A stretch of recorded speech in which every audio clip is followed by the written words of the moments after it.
Today I'm going to be interviewing a wonderful guest, Rachel Simon. Rachel is the author of Building a Home with My Husband, A Journey Through the Renovation of Love. It's a fantastic book. She's also the author of Riding the Bus with My Sister, which is a beautifully woven memoir about her sister, and it was made into a Hallmark Hall of Fame movie starring Rosie McDonald and Andie MacDowell. But we're going to start off talking to Rachel about her wonderful book, Building a Home with My Husband. And Rachel, I'm so happy to have you here with me today. How are you? Hi, Jacqueline. It's so great to be here. Well, thank you. This is as I said, such a fabulous book that I do want to encourage my listeners to get a copy of it because it's more than a memoir about building a house. And the title says that. It's building a home with my husband and all of the difficulties and problems that you've had with that. Yes. Now, you've written 5 books in addition to Riding the Bus with My Sister, which, as I said, we'll talk about later. When you started building this house, renovating this home, had you planned on doing a second book? Oh, a second memoir? Yes. No. I started my career writing fiction, and after Riding the Bus with My Sister, I wanted to go back to writing fiction. I thought, wow, one memoir, that's enough. But this book sort of took hold of me. That happens sometimes with writers. And when I put my pen on the page for what I thought was going to be a short story, it turned into one of the chapters of this book. And I just ended up writing about what I was actually living as I was living it without planning to do so. Now, as I recall from the book, you planned on doing a renovation because, like so many other people today, real estate is not selling, and so people want to stay in their homes. The home becomes a little too small, and they want to make some changes. And you enjoyed the neighborhood, too, as I recall, so that the idea of doing a renovation is what got you started. And your husband has a very special talent and profession that led to that as well. Can you tell us a little bit about his professional background? Yes, he is a professional architect, and he's also kind of a handyman sort of a guy, so he knows how to do things that we might not be able to pay a contractor to do. But he's run a ton of jobs, mostly for commercial properties, but a few residential, and he kind of talked me into it, even though I really didn't want to stay in the house. I didn't really like the house. But he did, didn't he? He liked it very much. Mm-hmm. He bought it before we got married, so I kind of married into the house. It's a 100-year-old row house in Delaware, and it was very run down. It was a handyman special. It had a lot of major problems. And they were problematic enough, and the house was small enough that I didn't really want to stay. But he could see the potential in it as an architect, and also just as a person of general optimism, which is part of why I ended up marrying him. Yes. So it didn't come together, though, quite that simply, did it? There was a long discussion between the two of you. And so how long did it really take before you finally decided that that was what you were going to do? Well, I should give a slight bit of background. We married after a ridiculously long courtship of 19 years. We were together 13, broke up, were apart for 6. Then he came back into my life and asked me to marry him. During the time we'd been apart, he bought this house. And so I said yes. I was surprising myself, but I said yes and married him, moved into this house. And all the stuff that hadn't worked out with us before, we'd worked out. So we were in this sort of blissful state for about 3 years with one exception, and that was the house. And we disagreed over the house because I wanted to leave and he wanted to stay. And then the whole thing came to a head when we were robbed. And, when houses get broken into, it causes you to think again about the neighborhood you're in and about everything about your status quo. And so initially he said, okay, we'll move. And then we couldn't afford to. Yes.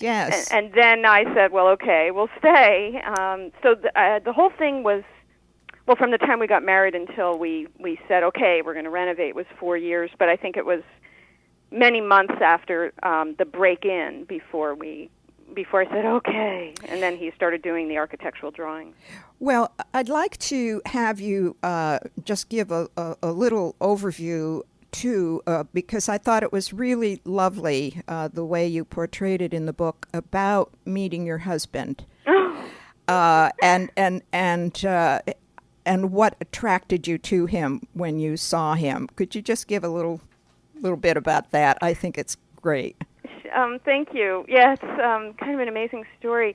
I had moved into Philadelphia, Pennsylvania, right after college, the big city, and I didn't like the job I had, and I walked to work every day, half an hour down a major street in the city, and the walk was the one thing I liked in my life. And I made the most out of it and played little games with myself to make that half hour really the highlight of my day. And one day I realized that there were a few people who walked in the opposite direction on that street. Most people walked in the direction I was in. And I decided I'd just pick one out and start saying good morning, just sort of for a fun little thing to do. And I initially thought it was going to be a different person, but he kind of had a stern look on his face the day I decided I would start this new little game.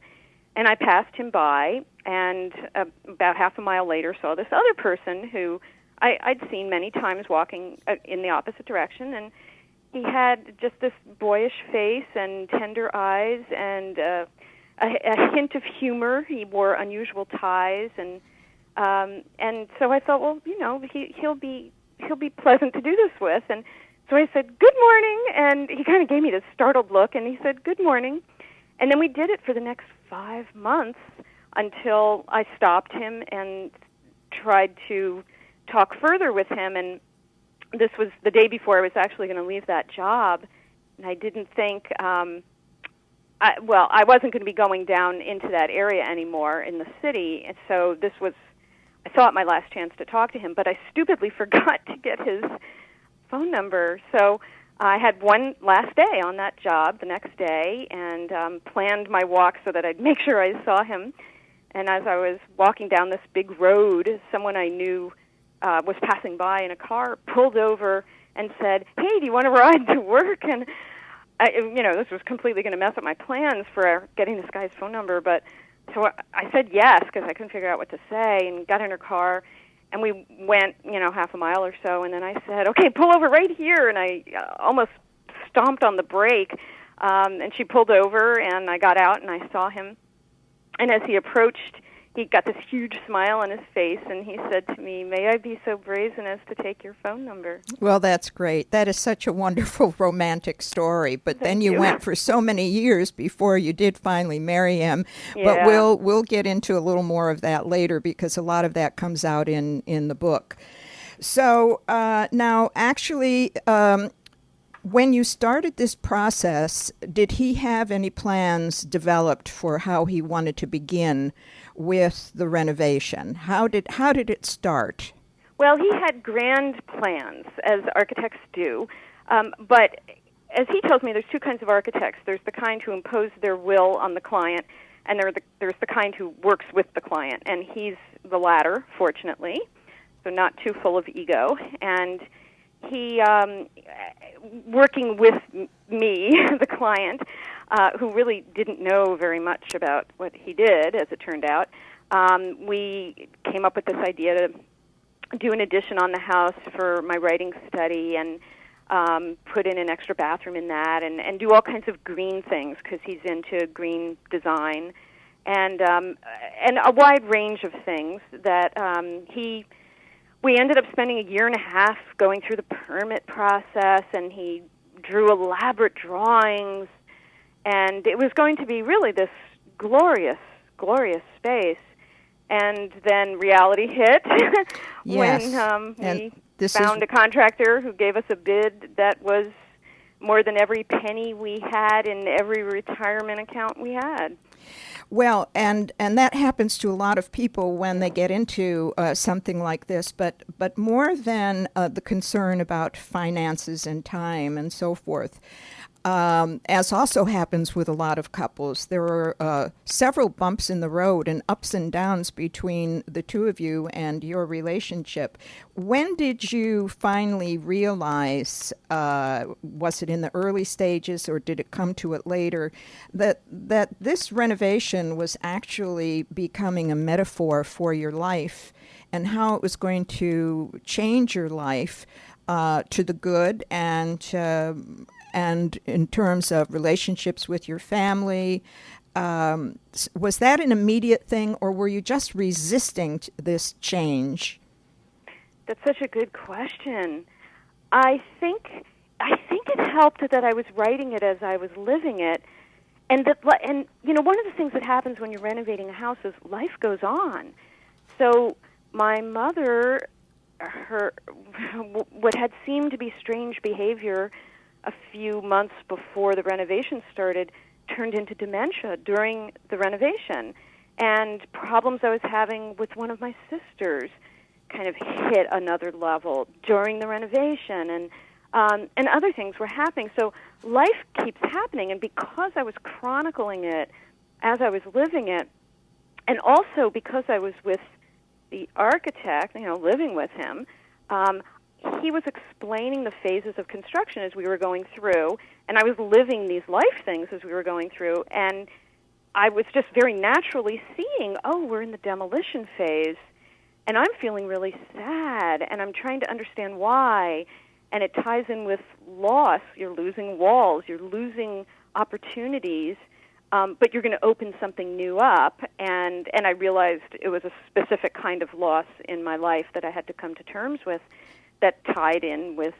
my family life. And well, it was also too, you were going through boxes and boxes of things in your office, and you would find photographs, or you would find something that you had saved from college, or you were a saver, you were a keeper. So you had all of these meaningful things, and yet you had to start getting rid of things in order to prepare for this. So did that add hugely? Yes. That's very astute of you to see that. Yes, because part of, I think for a lot of people, renovation, if you're doing a major renovation, it begins with you having to pack up your belongings, which is a very emotional experience for just about anybody, even if you're moving into a new house, because you have all of these mementos from relationships that are no longer in your life. And if they're people you loved, you feel grief.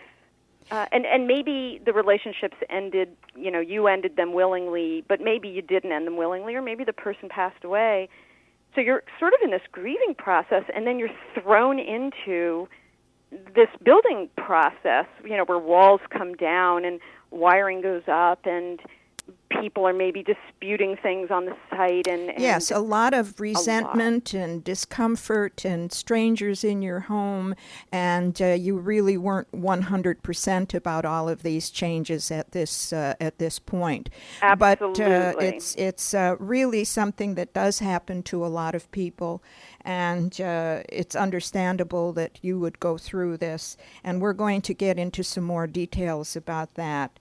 So I'm referring to the book when I talk to you because there's so much into it, and yet we can't cover all of it, and to cover all of the emotion and physicality of it is really quite difficult. You ended up moving, you ended up renting a place, yes. And that brought up other things and brought up a lot of arguments with your husband, yes. And it took a long time for you to find the contractor, but we're going to get into that in just a minute. And if you could just wait to my audience, and Rachel, if you could hold on just a moment. We're going to take a little break now, and it's Jacqueline Bacher, and I'm talking to Rachel Simon, author of Building a Home with My Husband. We'll be right back. Rachel, there is so much to try to get into here, and it's impossible to cover it all in a very short segment. But I'd like to just synopsize a few of the things that you were going through, and then get some of your response to that. Would that be a good way to start? Absolutely. I think one reason I write books is I find it hard to condense. So go ahead and condense. I understand that. Well, what I want to try to get across to the audience, because certainly I have read the book, and there was so much going on, the ups and downs of the emotion. There was so much anger, and it raised a lot of the old issues that were going on between you and your husband. And it had taken you, as you said, so many years to finally agree to marry him. And he's this wonderful guy. I really liked him a lot. Oh, I'm so and glad. I know you liked him too, but there were so many reasons for you to deal with that. And so that brought all of that stuff up again. You resented having to make all of these changes, really, because you didn't want to do it. And then you started having all of these problems with the contractors and going through contractors and taking so long to get the plans done. And so, as you said, it brought out a lot about your family, but the biggest situation was between you and Hal, and then having to move, and then running out of time with everything. So, Yes. how did that all kind of come together and affect you? Just make some comments about any aspect of that you would like to. Well, I will say I see the process as there are many phases, but if you are very simple about it, there's two. There was heading into the project and the project moving along relatively smoothly, and my husband being, as an architect, very comfortable with how things were going, and if I flew off the handle, he would kind of talk me down because he would realize I was getting worked up over nothing. And then we had a big disaster happen that I will not elaborate on, but it was really major, and it messed everything up. I mean, literally, and in terms of the schedule, and in terms of being able to get out of the rented house by the time we'd said we could. And this disaster, I yelled out loud, "Oh no!" and wanted to cry for you. And this was not just some little thing. This was a horrendous thing that happened, and you basically had to almost start all over again, didn't you? Yes. We very much did. It was in the state of Delaware. It was state news. It was really major. The people who live in my neighborhood still talk about it because it affected the whole neighborhood. And I don't mean to be coy, but we don't want to give it away in the book. Give it away. No, So after that happened, the stresses of the renovation became very pronounced. And it wasn't just me going through it, it was also my calm husband. And even though he was trying to stay calm, he was juggling his regular job and then running this project. And with everything being out of control and out of sync and out of schedule, and he started to behave in ways that were not productive for a relationship. And so we reached a point of having arguments, and I go into that in the book. And the thing that actually ended up being great about it was we reached a pretty difficult period where we were trying to paint a room ourselves to save a little bit of money, and got into a huge fight. And because of that, we reached a point where we sort of had to confront, okay, what really is commitment here? We really, we're committed to each other. How do we act on that commitment? And really asking ourselves separately as individuals, how do we show that to each other? And coming to a new place in our relationship about how to behave in a loving way toward each other. And it moved our relationship into a shining new place that it had never been in, and it hasn't left there since. Oh, I'm so happy. I was going to ask you that question. Yeah. Also, is the house finished now, or are you still working on it? It's almost finished. There's a couple of things left that he still has to design. Like we took off the handrail going up to the second floor, and he wanted to come up with some idea that you're not just going to walk into a home improvement store and buy something. And eventually what he's come to is making a handrail out of glass, which is not something you tend to see. And so he started ordering glass samples to figure out the proper glass to use for it. And I mean, this is the sort of thing only an architect would think of, right? Well, and it takes him time to figure it out. Well, it certainly was his dream house, and I think became your dream house. And symbolically, you both did something in what was going to be your new backyard that you would be able to, when people came into the house, they would be able to see. And that was another symbol and metaphor for the future. And what was that you planted in the back? We planted something called a fringe tree, and planting a tree is a symbol of hope, right? And because it's going to be something that will, you hope, live for generations. And we planted the tree actually right before this disaster occurred. And when the disaster occurred, we thought the tree had died, and we didn't know whether or not it would live because the disaster happened in the winter, and you can't know if a tree has lived until spring comes. Yes. And it did. It lived. And so to me, there's really one big theme of the book, which is stuff happens in life, in love, in building a house, but repair happens. Yeah. Resurrection is possible. Yes, and that's such a wonderful symbol of it, is that tree. And I'm so happy to hear that really all of your differences were resolved, and you took care of everything with your family. I want to know if you're sitting in your office now, your new office, as you're talking to me. I am. I'm actually looking out the window at the fringe tree. Oh, that's so terrific. That's great. I'm happy to hear that. Yeah, it's beautiful, and it's when we planted it, it was my height, and now it's much taller than I am. You know, it's stretching into time, and it will eventually move on into the next generation. Now, you made a lot of new friends also in the neighborhood to which you moved when you had to rent the house. Do you still stay in touch with some of those people? You had a party in your home. I think, was it a Halloween party or something? Yeah. And you got all of the people to come in. That was in the rental home, I believe, wasn't it? Yes, it was. Yes. Yes, we have stayed in touch with them and are incredibly fond of them. You know, one of the things you don't expect, when you head into renovation, you think, it's just going to be all this stress and difficulty. But all these unexpected things happen. You know, you might have to move off-site like we did, and you can make all these wonderful new friends who become a really major part of your life. And, yes. And they have stayed that way. It's really enriched our lives, even more so than, having up new walls. And the contractor with whom you finally worked, because you were having trouble with some of the workers, some of the contractors, but you ended up with a great crew and had a good relationship there. And are you still working with the same contractor?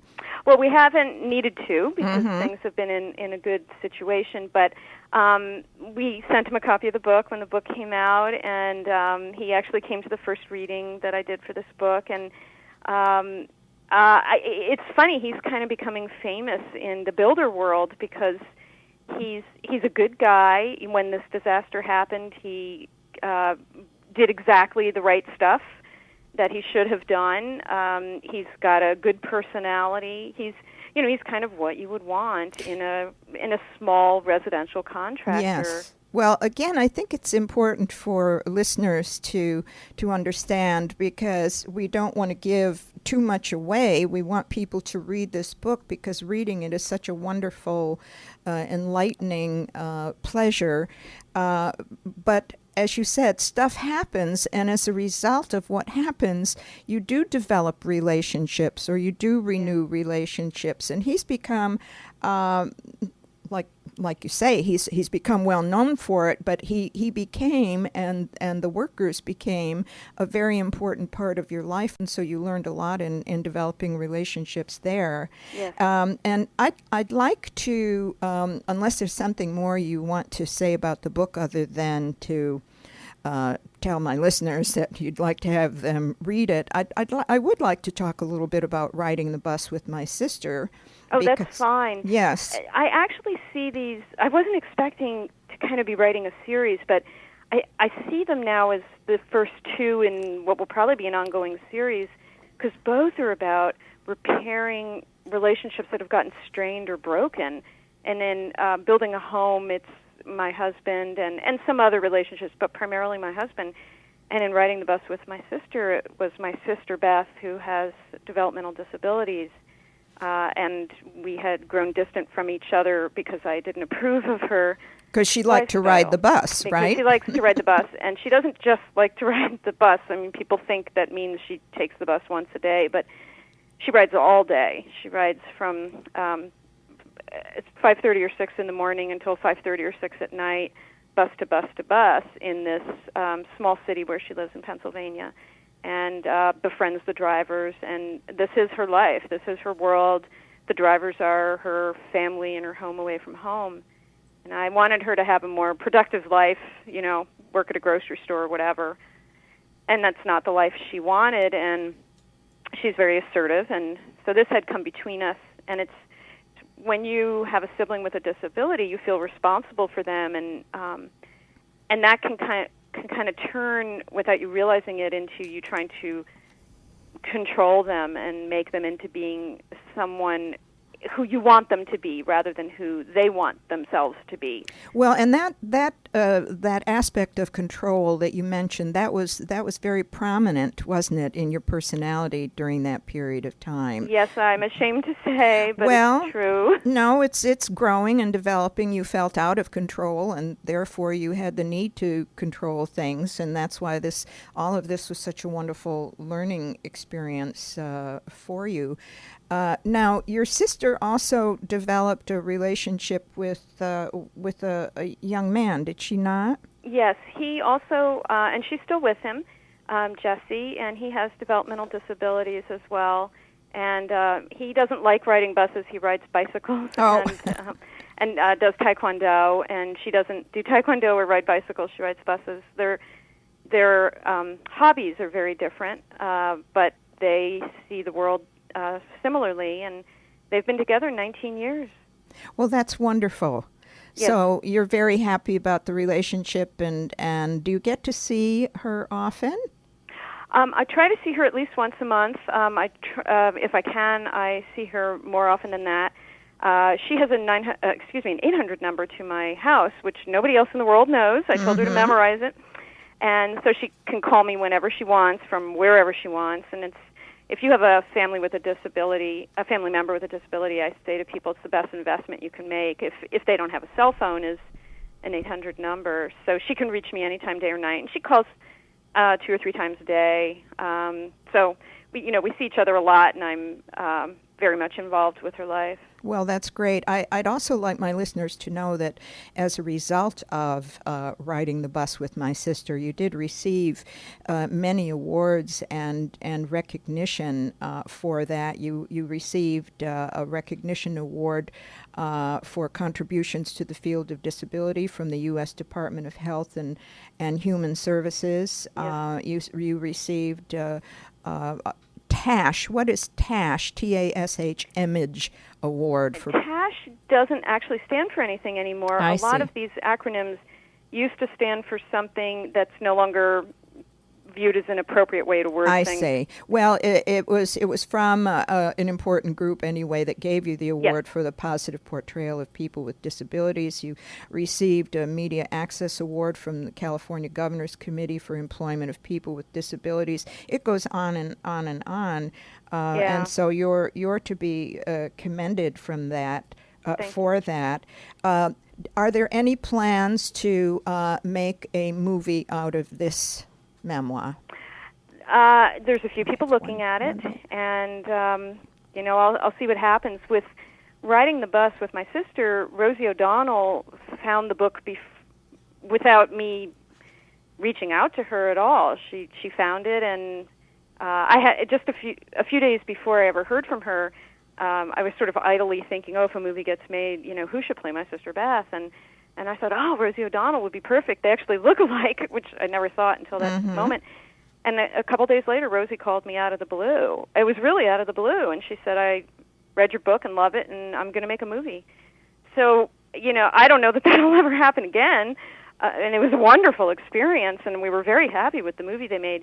And if it doesn't happen again, it was such a great experience, it's okay. But if it does, I sort of feel like, there's a bus driver who I got to know very well, who's a lot in riding the bus with my sister, and he talks about his having a spiritual journey through his bus driving.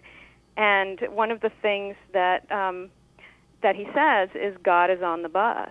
God is just there in the everyday, ordinary stuff we do, and I think I've just come to trust that whoever's looking out for us is doing what needs to be done, and that movie was meant to happen, and Rosie was meant to find that book, and if this is going to happen, it's going to happen, and if it's not, it's okay.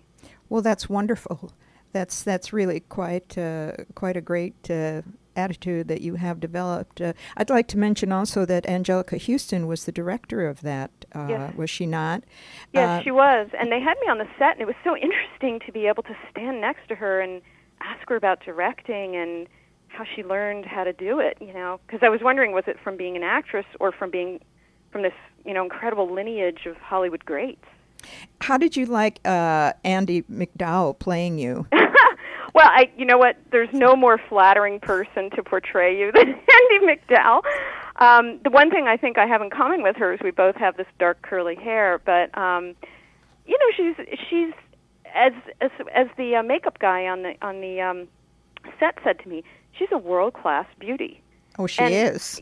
And she is, and I'm an okay-looking person, but I'm not belittling myself to say I'm not a world-class beauty. And so to have someone, who's, and in person she's even more so. So it was an out-of-body experience to go through it. It was surreal and an honor and a joy. And they changed the story, but they were true to the themes in the story, and they truly cared about it. All of the stars truly cared about it. It was a miraculous peak moment in my life and my sister's life. How did your sister like Rosie O'Donnell playing her? Did she ever mention it? Yeah, she said two things. And I should make clear that the way both characters, both Beth and Rachel, are portrayed is different than we are in real life and different than we are in the book, because things get exaggerated somewhat for dramatic effect when you're making a film. So Beth's character is more assertive and shorter-tempered than Beth is in real life. My character's a little angrier than I am in real life. So with Beth, she was able to look at Rosie and say, well, she's not like me. I'm still one of a kind. She is one of a kind. And on that note, I'd like to thank you for being my guest, Rachel. I so enjoyed the book. I look forward to future writings, and I'll keep my fingers crossed that they'll make a movie out of this, because I think it'll be a great movie. So I'd like to invite everyone to get the book by Rachel Simon, Building a Home with My Husband. And thank you for being my guest, Rachel. I really appreciate that. Thank you, Jacqueline. It was such an honor. Thank you so much. Well, thank you. Thank you for being here. This is the Jacqueline Bacher Show. My guest has been Rachel Simon, and we'll be right back.